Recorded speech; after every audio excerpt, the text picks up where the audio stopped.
আজকে ছিল আমাদের কলেজে বনদেবীর পুজো, তাই জন্য দুপুরবেলা রেডি হয়ে বেরিয়ে পড়েছিলাম আমরা। এই পুজোটা মাঘ মাসের 1 তারিখে হয়, কিন্তু প্রত্যেক বছর আমাদের এই দিন পরীক্ষা পড়ে যেত।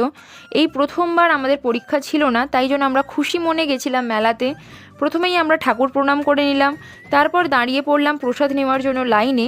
এখানে প্রসাদে উনুনের জালে মাটির হাঁড়িতে তৈরি যে পরমান্ন দেওয়া হয়, তার স্বাদ আলাদাই, মানে খুবই সুন্দর। প্রসাদ খেয়ে তারপর আমরা চলে গেছিলাম মেলা ঘুরতে।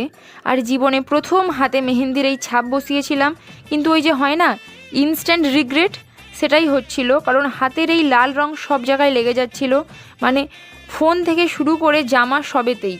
মেলাতে বাদাম ভাজা থেকে শুরু করে ভেলপুরি জিলিপি সব দোকানই বসেছিল, তাই আমরাও ঝটপট খাওয়া শুরু করে দিলাম। ডাল বড়া থেকে শুরু করে ফুচকা, তারপর আমরা গেছিলাম মাশরুম ঘুগনি খেতে। কিন্তু খড়ের গাদা থেকে সূচ খোঁজা আর এই ঘুগনি থেকে মাশরুম খুঁজে পাওয়া দুটোই একই বিষয় হয়ে গেছিলো। মেলাতে গেছি আর পাঁপড় ভাজা খাবো না, এমনটা তো হতে পারে না, কারণ পাঁপড় ভাজা ইজ লাভ। কিন্তু এদের দুজনের কেন আমার প্রতি হঠাৎ ভালোবাসা জেগে উঠেছিল কে জানে।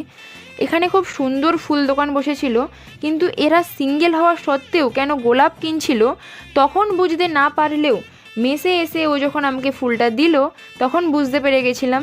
যাই হোক, কেউ তো আপাতত দিল। তারপর মেলাতে আরও কিছুক্ষণ ঘুরে আইসক্রিম খেতে খেতে আমরা বেরিয়েই পড়ছিলাম, কিন্তু ওই যে বাঙালিদের খেতেও হবে আর মেধেও নিয়ে যেতে হবে সাথে করে, সেই জন্য পারমিতাও কিছু খাদ্য খাবার কিনে ব্যাগে ভরে নিল। তারপর আমরা বেরিয়ে পড়লাম মেসের উদ্দেশ্যে। এরা দুজন চলে গেল নিজেদের বাহনে করে, আর আমরা চললাম অটোতে করে। তো আজকের মতো এতটাই, দেখা হচ্ছে পরের ভিডিওতে, টাটা।